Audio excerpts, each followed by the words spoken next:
Bon la team, aujourd'hui on va voir quelque chose qui m'a été souvent posé comme question par les abonnés de la chaîne, c'est-à-dire comment ou bien combien je facture ma clientèle perso.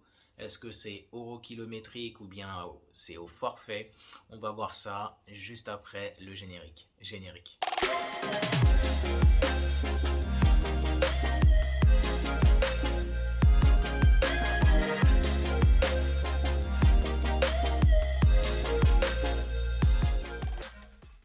Salut la team, j'espère que vous allez bien. Bienvenue sur ma chaîne. Pour ceux qui ne me connaissent pas encore, je suis Kalala, chauffeur VTC sur Paris, mais également vendeur sur Amazon et investisseur en Afrique. Sur ma chaîne, on va parler d'entrepreneuriat et d'opportunités d'affaires afin de devenir libre financièrement. Bon, la team, aujourd'hui, comme promis à de nombreux abonnés qui m'ont posé la question, je vais vous indiquer comment, ou plutôt combien je facture ma clientèle privée. Je pense qu'on va faire ça en deux parties parce que vous avez deux manières de pouvoir facturer votre clientèle, soit au forfait, donc soit de manière euro-kilométrique. Cette vidéo va surtout s'axer sur la facturation au forfait, c'est celle qui est la plus communément utilisée par mes soins et je pense également par beaucoup de chauffeurs parce qu'il s'agit de forfaits vers les différents aéroports de Paris, que ce soit Orly, CDG ou Beauvais, mais également vers des lieux très prisés tels que Euro Disney. Même certains peuvent mettre également du forfait au niveau d'une destination telle que Versailles.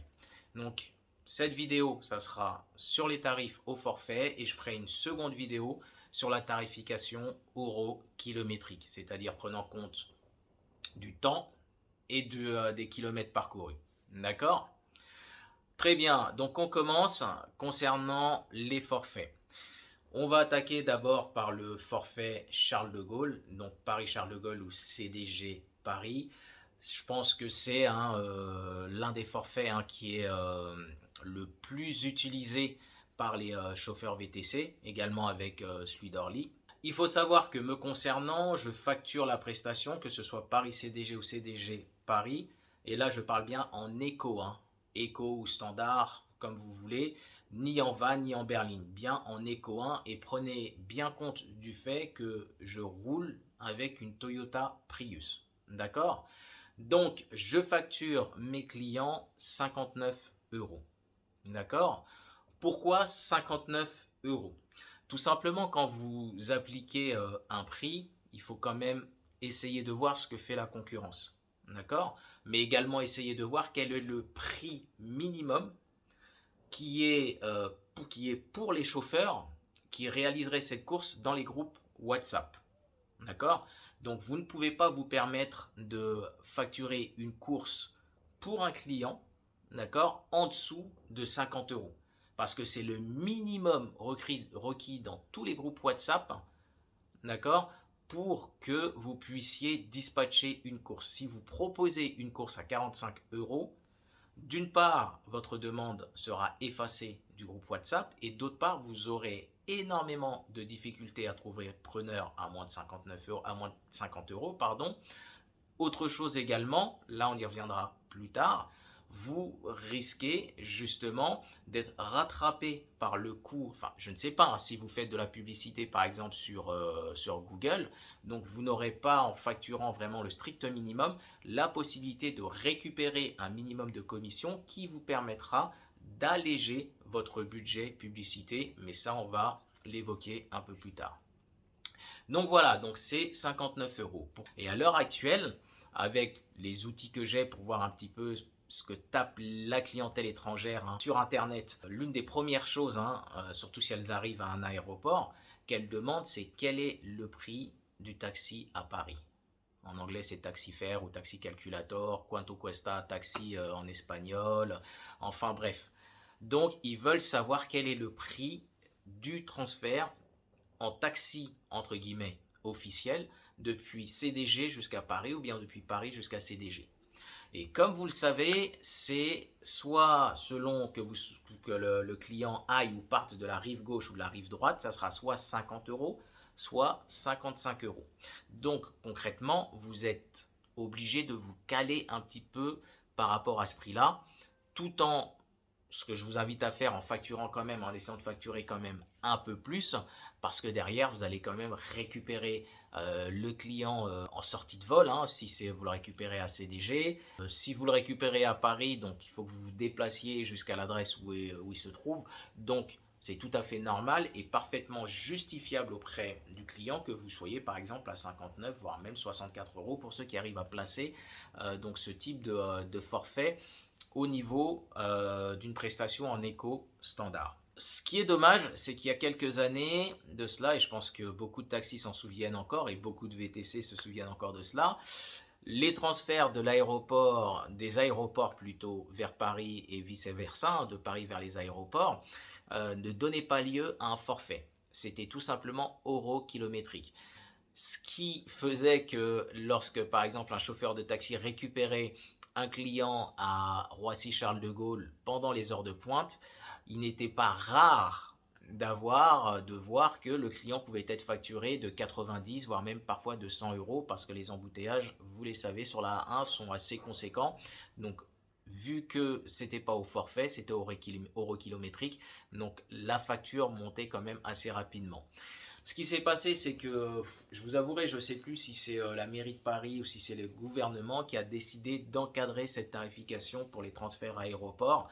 Et ça, c'est vraiment dommage pour nous parce que si les taxis étaient restés sur la tarification euro-kilométrique, il aurait été beaucoup plus facile, clairement, hein, même en éco, de vendre par exemple un Paris CDG ou un CDG Paris 70-75 euros. Mais très très très facilement. Là, on n'est plus dans ces eaux-là, vu que désormais c'est un prix forfaitaire, c'est un prix fixe.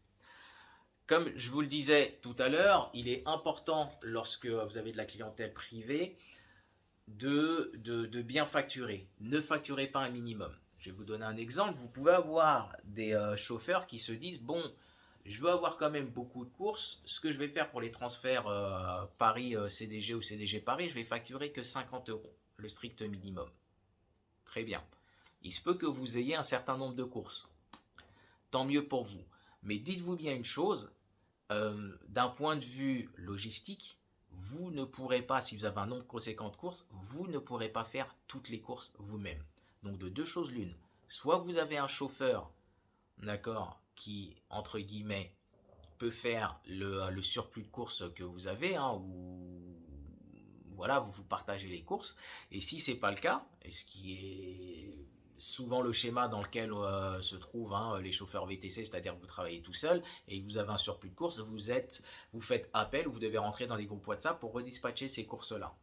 Et comme je vous l'ai dit tout à l'heure, vous allez donc payer de la pub, sauf si bien évidemment vous arrivez à faire de l'acquisition client autre que par Google Ads.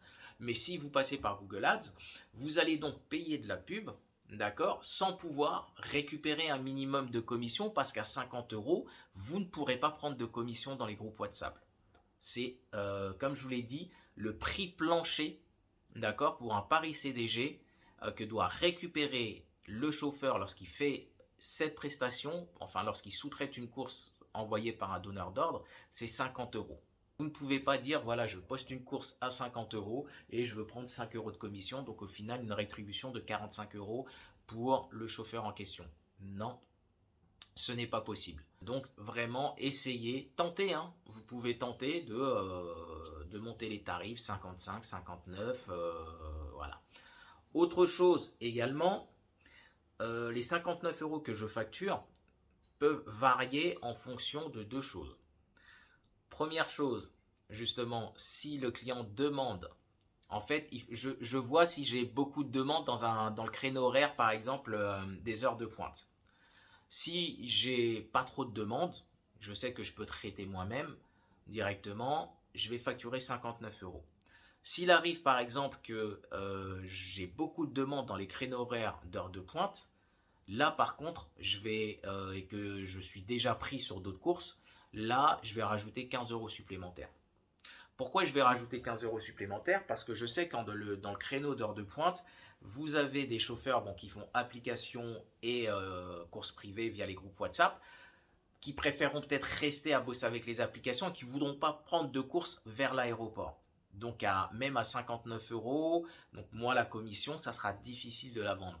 Tandis que si c'est aux alentours des 75 euros, 74, 75 euros, là les chauffeurs peuvent être plus enclins à prendre cette course si elle est en heure de pointe. Autre point également qui pourrait m'amener à augmenter le tarif d'un transfert, c'est après 21h30. S'il y a une récupération, je parle bien d'une récupération à l'aéroport. C'est pas par exemple si j'ai un client qui me demande à 21h30 à Paris pour le ramener à CDG, je ne mettrai pas de surfacturation. Mais un client qui me demande de le récupérer à l'aéroport avec accueil pancarte après 21h30, 22h, je vais rajouter 15 euros également. Je vais rajouter 15 euros parce que voilà, on peut considérer que c'est des heures de nuit. Même chose pour une récup en heure de pointe. Donc ça sera ça aussi bien le matin que le soir. Le matin qu'en fin d'après-midi, je rajouterai 15 euros supplémentaires. Excepté si c'est moi qui vais faire la prestation, je laisse le prix normal et c'est moi-même qui fait la prestation. Pour ceux qui se poseraient la question combien de commissions est-ce que je prends sur une course de 59 euros, ça varie. Ça peut être soit 9 euros, soit 5 euros. Mais quoi qu'il en soit, le chauffeur récupérera toujours 50 euros.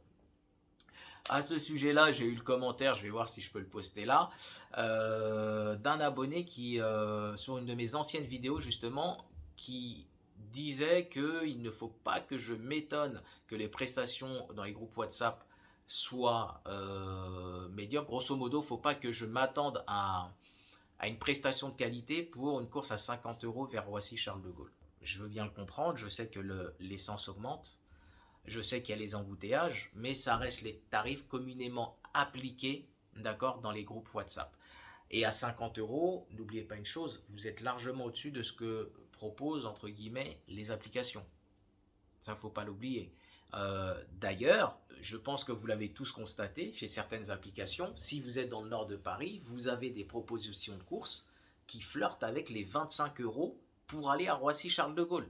Je trouve que là, on a atteint vraiment, je ne sais pas à quoi rime cette bataille de baisser les prix au maximum, sauf écœurer les chauffeurs et arriver que plus personne ne monte à Roissy-Charles de Gaulle. Si maintenant, cet abonné avec un Toyota Prius, je précise bien, arrive à vendre, à facturer des prestations pour CDG, Paris ou Paris CDG, à des 80 euros, parce qu'il parlait d'une histoire de 80 euros, franchement, je suis preneur de tes conseils, mais tout de suite.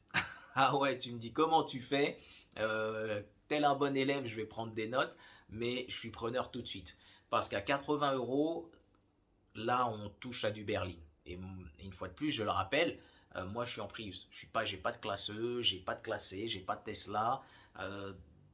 Donc voilà. Pour le reste, donc là, on va parler de Orly.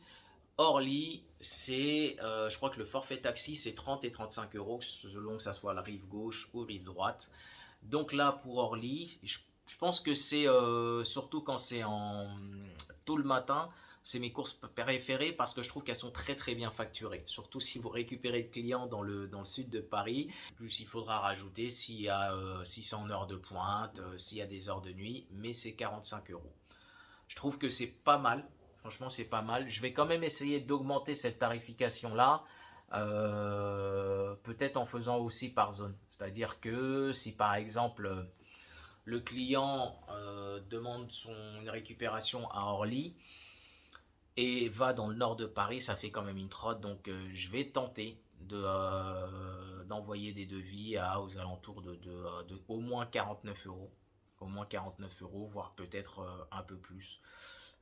Parce que quand même au final si vous remontez jusqu'au nord de Paris ça fait limite un petit peu un CDG si je me trompe pas. Il doit avoir quand même un peu moins de kilomètres mais bon ça fait quand même une sacrée trotte.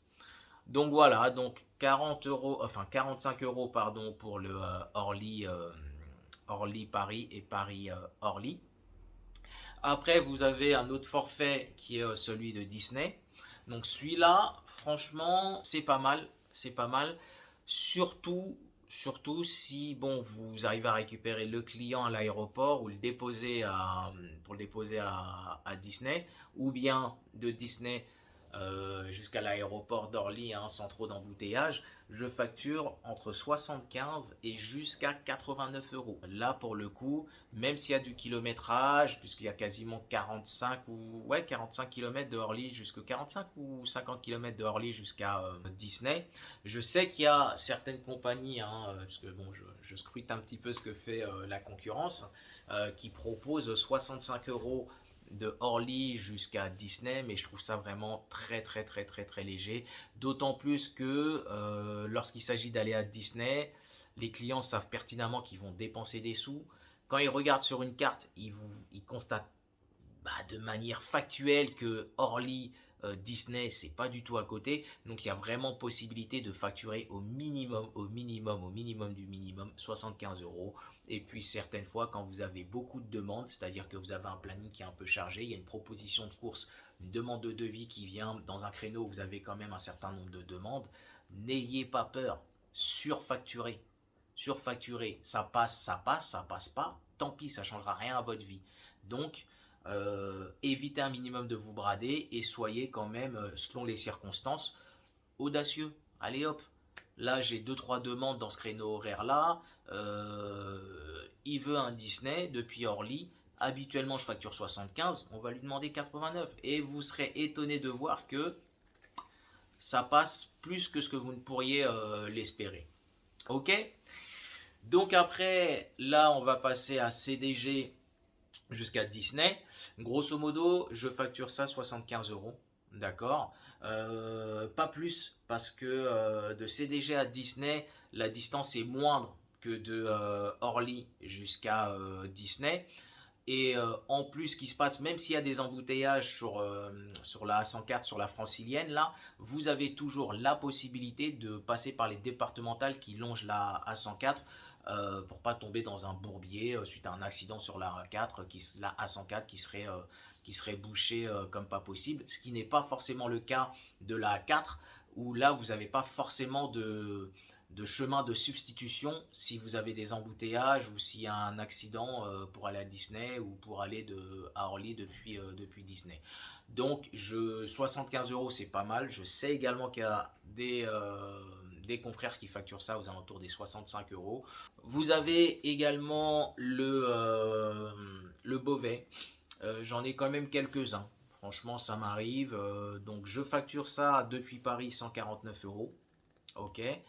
Bon, certains diront, ouais, c'est peut-être un peu juste, puisqu'il y a 80 km, si je me trompe pas, mais là, les prix sont tellement tirés vers le bas que quand vous facturez 149 euros ou 145 euros et que derrière, vous voyez que vous avez des applications qui proposent ce genre de transfert à 80 euros, 90 euros. Donc, voilà, ça mange pas le pain. Je crois qu'il m'est arrivé une seule fois de faire une récup à Beauvais. Et là, par contre, voilà, faut monter, je pense, jusqu'à 170. Hein. Sérieusement, je crois que j'avais facturé 165. Ouais, j'avais dû facturer 165 parce que vous montez jusqu'à là-bas. Après, ça dépend d'où vous partez. Moi, je suis dans le 95, donc pour le coup, ça allait plus ou moins. Mais ne restez pas à 149 euros. Autre chose également en termes de forfait, la tarification minimum. Grosso modo, je ne mets pas le contact en dessous de 35 ou 39 euros. D'accord. Ce genre de forfait, ça sera surtout pour des courses Paris intramuros. Je m'explique. Des personnes qui veulent aller à la gare du Nord, qui veulent aller à la gare de Lyon, mais régulièrement, j'ai des demandes pour des personnes qui veulent aller donc à la station, donc Porte-Maillot, pour une station de bus Porte-Maillot, pour aller justement à Beauvais.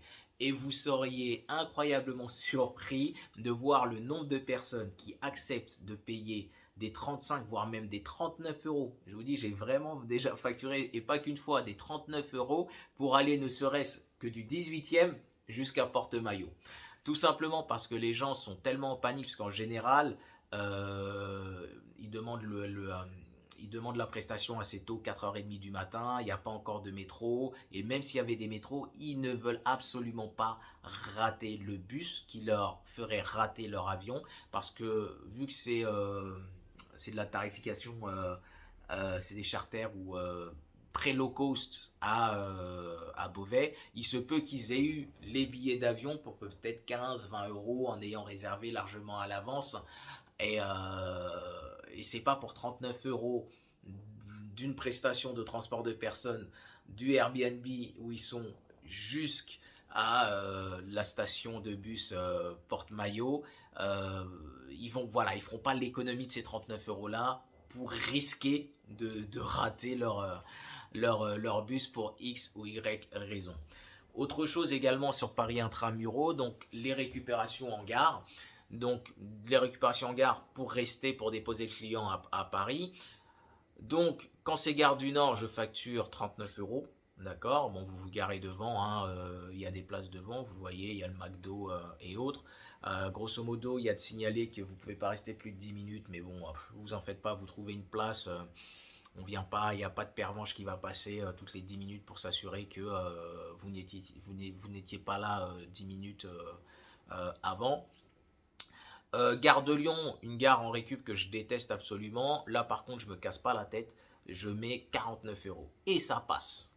Et ça passe, ça passe, ça passe, ça passe. Pour moi, ça là, la gare de Lyon, c'est, je pense, gare de Lyon-Paris, c'est la course la plus rentable. C'est la course, je vous parlais d'Orly tout à l'heure, mais non, ce qui est plus rentable, c'est gare de Lyon-Paris. Juste Gare de Lyon, c'est un peu galère pour se garer, mais si vous arrivez à trouver à vous garer près de l'horloge, tranquillement, moi en fait Gare de Lyon ça me saoule. Et toutes les courses Gare de Lyon, récup Gare de Lyon, je vous avouerai que je les redispatche. Et franchement, il y a des chauffeurs qui ont été contents parce que j'ai facturé 49 euros. La course a été gérée, allez, peut-être en une demi-heure, le temps d'attendre le client en tête de train et de le déposer, voilà, je sais pas, dans le 6e ou dans le 5e ou autre. Donc voilà, pour Gare de Lyon, c'est 49 euros. Gare Montparnasse, récupération à Gare Montparnasse, donc c'est 39 euros également, parce qu'il y a toujours possibilité de se garer un petit peu hein, rue René Bouchotte là. Donc voilà, en termes de forfait, vous avez grosso modo comment je facture ça. Et les amis, je vous dis une chose, arrêtez de croire, parce que je sais qu'il y aura des commentaires qui diront oui mais non c'est pas possible. Les amis, je fais ça depuis suffisamment longtemps. Vous pouvez même demander à des chauffeurs tels que Elmi, il est dans le circuit depuis plus longtemps que moi. Vous allez sur son TikTok, vous allez voir combien est-ce qu'il facture les courses privées. Ce n'est pas parce que vous n'êtes pas prêt à payer un certain montant pour une prestation de transport de personnes que des touristes qui viennent de l'étranger ou même de la clientèle française, pour avoir un certain confort et éviter de rater son train ou éviter de se taper le métro avec leurs bagages, sont prêts à payer un certain prix. Et ça sans forcément avoir une berline haut de gamme ou autre. Donc je vous dis, les clients, surtout étrangers, sont largement prêts à payer. Clairement, il n'y a pas... je le constate tous les jours. Hein. Donc voilà. Donc au moins j'espère que ça vous aura donné une petite grille tarifaire pour ceux qui veulent se lancer avec de la clientèle personnelle, enfin plutôt essayer de démarcher hein, de la clientèle personnelle et avoir à terme hein, leur propre clientèle. Au moins vous voyez vers quoi tournent les tarifs et surtout une chose, ne sous-facturez pas, je le répète, j'insiste là-dessus, ne sous-facturez pas parce que même si vous avez du volume, je le répète, même si vous avez du volume, vous allez vous retrouver coincé par le fait de ne pas pouvoir redispatcher ces courses ou alors peut-être les redispatcher mais pas pouvoir récupérer un minimum de commission pour grosso modo réduire donc l'impact hein, du coût de la publicité si vous faites de la pub Google Ads. Ok, bon, ce que je ferai une autre vidéo là sur le calcul euro-kilométrique. Il va falloir sortir un petit peu la calculette, mais ça n'a rien de compliqué. J'espère que cette vidéo vous aura permis d'y voir clair sur comment est-ce qu'on facture au niveau des aéroports Disney, Beauvais, également sur Paris Intramuros. D'accord la team? Bon, pour ceux qui bossent, comme d'habitude, force et honneur. Pour ceux qui se reposent, bon repos. Ah, ciao la team.